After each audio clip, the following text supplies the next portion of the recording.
Hello, everyone, and welcome to this episode of Langer at the Mic Live, another Habs post-game show here on Langer at the Mic. And the Montreal Canadiens, for only the third time this season, they exorcise their demons against the Calgary Flames and beat the Flames 3-1. And they did everything that they could in this game to lose. Essentially, it felt like it.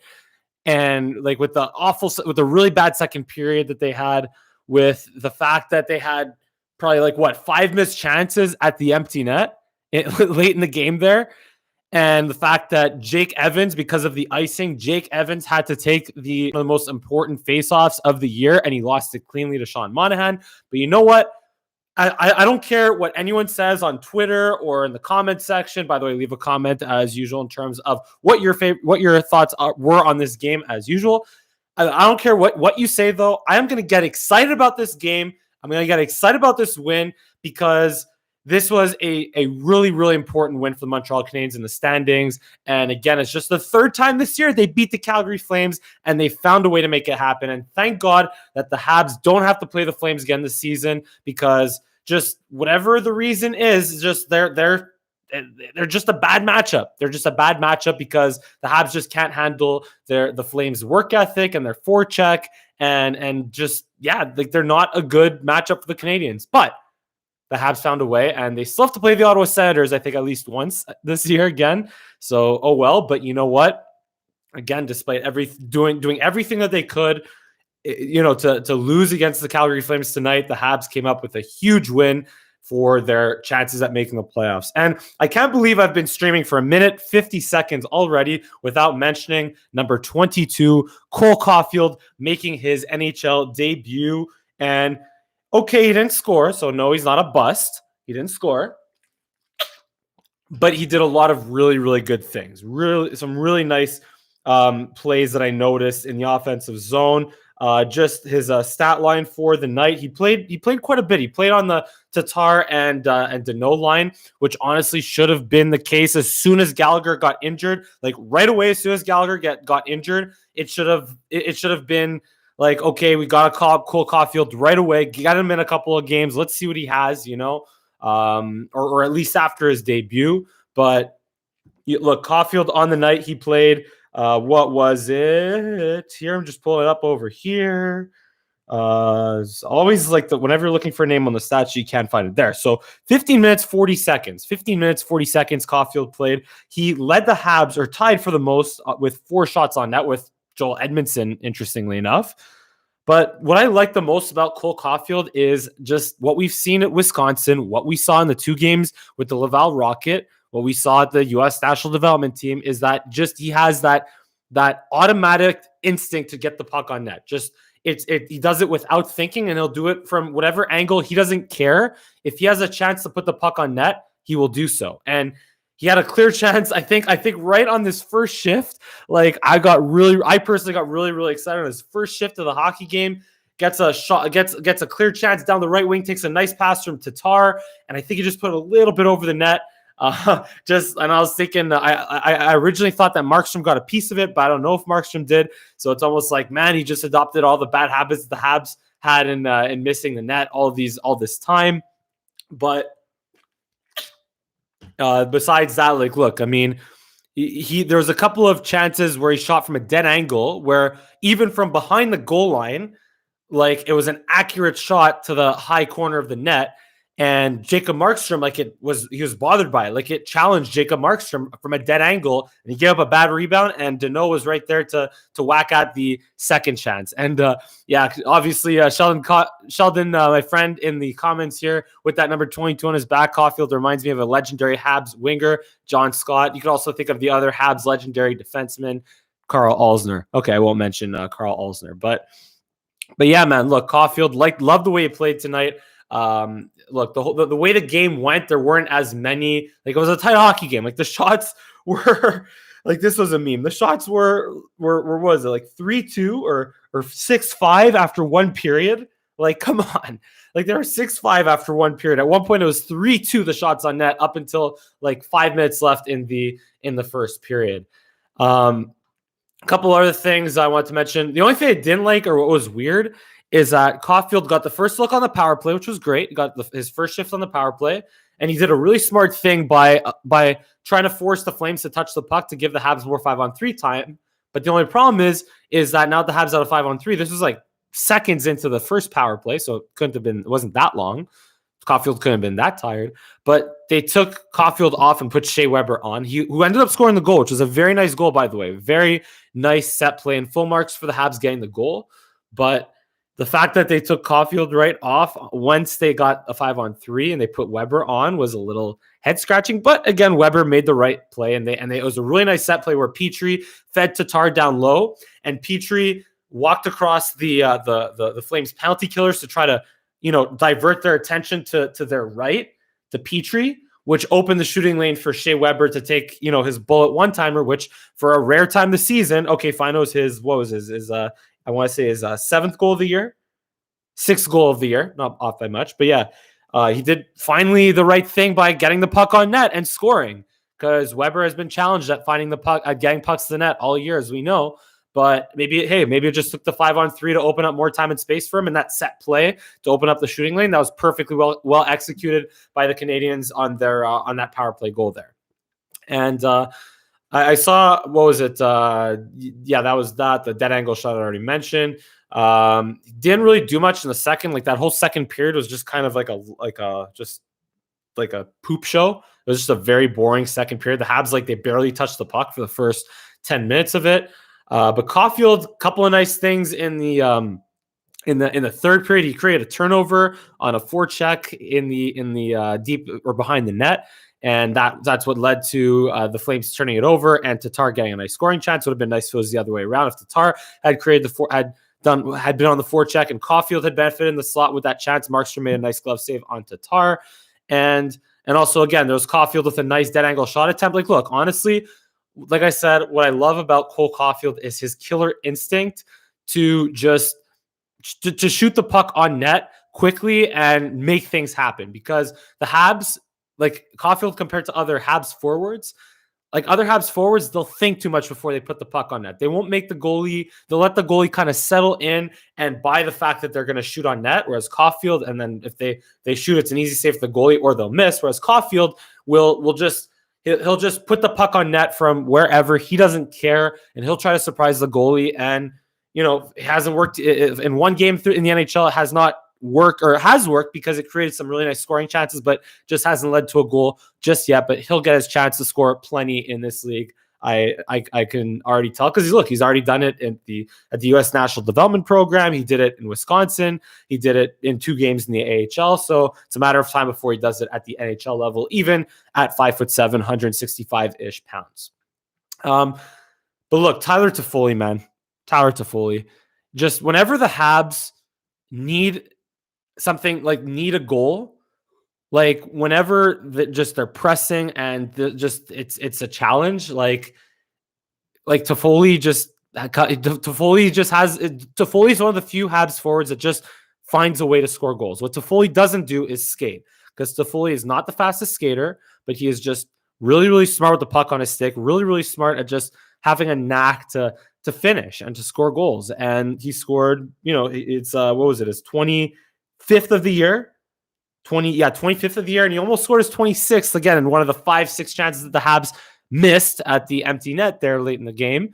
But 25 goals for Tyler Toffoli on the year. He just finds a way. But the problem is that outside of Josh Anderson, not many other Habs forwards have found a way to score goals. Maybe Cole Caufield or Brandon Gallagher. You could say Brandon Gallagher, but he's been hurt for the last 3 weeks. So the Habs just need to have other forwards, whether it's Caufield or Suzuki or Kotkaniemi or Tatar. Even Tatar's been putting up the points, but not the goals as much. They just need to find a way to score goals. So yeah, but Toffoli has been really stepped it up and has just been one of the best. Has been him and Jake Allen, I would say, are the two best acquisitions by Marc Bergevin in terms of value that they brought, because Toffoli 4 years, $4.25 million for a leading goal scorer, and Jake Allen for essentially now your number one goaltender. You acquire him for a third and a conditional 7th round pick, and then you extend him for 3-4 years, $4-ish million for a number one goaltender. That's a steal, because he's essentially a number one goaltender right now. Price is hurt, and with the way Jake Allen's playing, like, I don't know. I would be reluctant to give Carey Price the net back. He'll get it back, but Jake Allen is really forcing them to make a difficult decision on that. A couple other things I want to mention here. Just that second period was just really, really bad.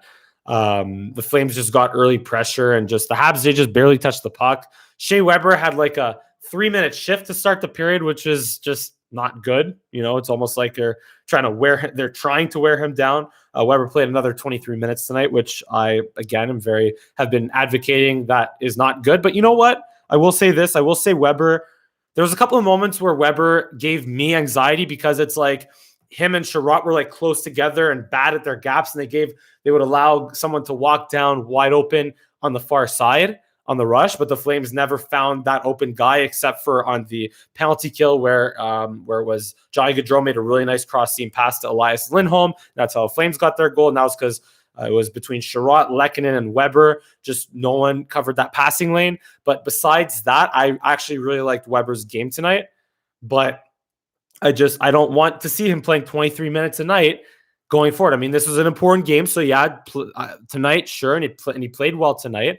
But against the Leafs on Wednesday, I don't want to see Weber playing 23 minutes against the Leafs on Wednesday. And I don't want to see Weber playing 23 minutes against the Ottawa Senators, I think, on Friday or Saturday. So that's where, you got to see more of Romanov, more of Kulak. But unfortunately, they're just with the cap situation the Habs have created for themselves. I don't hate the Gustafsson acquisition, but so far in terms of load managing Petrie and Weber and Sherratt, that acquisition of Merrill and Gustafsson have not, done that job yet. And they were a couple of anxiety-inducing moments tonight as well from them. But I actually like the way John Merrill played tonight. He made a couple of really big plays, especially in the defensive zone where it was the first period or the second period? I think it was the second period where Merrill had to step in. Merrill had a nice take to the net in the third period, but there was another play where John Merrill had to like back check because, it was when Caufield ran into Gustafsson, but Merrill made a really nice back check to basically negate whatever chance that the Habs could have had from that. And here's another thing that I don't really like is the fact that a coaching staff claims that they only have Petrie and Weber and let's say Tatar and Drouin that they can trust to man the point on the power play. I say Tatar and Drouin because they're forwards and they're playing technically, I guess, a defense position if they're playing the point. So Ducharme is on record for saying that there's only those guys that they trust to run the point on the power play. And now that they acquired Gustafsson, okay, you play him on the power play. But now when the Habs win the face-off cleanly, Gustafsson decides to just carelessly turn the puck over, like right off a clean face-off win that leads to a shorthanded scoring chance by Derek Ryan. So you're telling me that you could trust Gustafsson to do that, but you can't trust Romanov? I don't love that, and I don't agree with that. But look, you know what? I won't be too negative tonight. I'm not going to be negative Nancy tonight because, like I said, I'm going to be excited about the fact the Montreal Canadiens picked up a crucial 2 points tonight against the Calgary Flames. And even though they had to survive a really, really bad second period and I guess a really boring first period, I wouldn't say I actually like the way they played in the first because even with the low shot totals, they at least skated and they got the goal and they made things happen. They did, I think, more good things than bad things in the first period. That the second period was really bad, but they survived it. They got the late goal in the third period. You know what? In the third period, the Habs, they outshot the Flames. I think it was 11-7, 11-8, and for the game, 24-22. So again, the Habs, they did enough. They did enough to win. They did enough things to win tonight, and they played well enough, and they deserve full credit, full marks for that. And yeah, honestly, that's pretty much it. Look, leave a comment in the comment section, and as usual, I respond to it, and I enjoy the engagement and interaction. That's pretty much all I have here on this Habs post-game show here on Langer at the Mic. Stay tuned for my coverage for the draft, the Cowboys and the NFL draft this coming Thursday. Cowboys pick at 10 overall. And I also have a surprise coming up on my here on Langer at the Mic. I have a very special feature interview that I did this weekend that I'm going to release at some point, either this week or next week. So stay tuned for that. But as usual, leave a comment in the comment section. Give me a big thumbs up on this video. Subscribe to my channel. Give me a follow on Twitter, Instagram, and TikTok at Mike Langer for all three. Oh, we got a couple more comments coming in. We got Roger Delaney. Sorry, I missed you guys there. We really needed to win this game, and we did. Sorry, I'm a little bit late, but what are your thoughts on Caufield playing Romanov on taxi squad? So, all right, so I guess we'll continue this a little bit. Thank you there, Roger. And Luke wrote as well. Here, I'll get to Roger first. So, honestly, I don't love Romanov on the taxi squad over Merrill, Gustafsson, Weber, and Petrie. Okay, not the taxi squad, but in the lineup or out of the lineup, and Weber, Petrie, Edmondson, Merrill, Gustafsson, and Edmondson all in the lineup. I'd want to take one of those guys out of the lineup for Romanov to be in and Kulak to be in. So I don't love that, but you know what? With all the excuses or all the ways that the Habs got in their own way to not dress Cole Caufield in the lineup, then I'm for tonight, I'm okay with Romanov on the taxi squad if that's what it took to get Cole Caufield in the lineup. And hopefully when Carey Price is healthy, well then Caden Primo could get sent down. Price's cap hit won't, Primo's cap hit won't count against the cap, and maybe they could keep Caufield in the lineup. So for short term, I don't hate it, but if that's going to be the way for Caufield to stay in the lineup going forward, I don't love it. So yeah, that's that. Luke wrote, I actually grew up with Cole, played with him. I think Luke, you left a comment on my previous videos with Cole Caufield, and you played against him, or you're a goalie against him. I think you also mentioned that that you were you the same guy that I think also had you played against him and had. You didn't get up a goal against him, but he had 2 assists against you. So yeah, at 16 years old, Luke Road in high school played against Cole Caufield. Or yeah, there you go. Luke Road played Team Wisconsin with him. Yeah, so there you go. So yeah, if you have any special experiences with Cole Caufield, then as usual, you can leave that in the comment section as well. But thank you so much. Were you actually a forward then, Luke? Okay, yeah, sorry, because there was a goalie that played against Cole Caufield that commented on one of my previous videos. He had a couple of interesting things to say about that. But yeah, honestly, Luke, appreciate the insight there. Appreciate the shout out, and I hope that you can continue to bring to say nice things about Cole Caufield as he continues to produce and perform really well for the Montreal Canadiens. This was one game tonight, but hopefully we'll continue seeing really awesome things from Cole Caufield going forward. And yeah, and that's where I'll end the show here. As usual, thank you for joining in on this Habs post game show. Big W tonight. I look forward to seeing you again next time.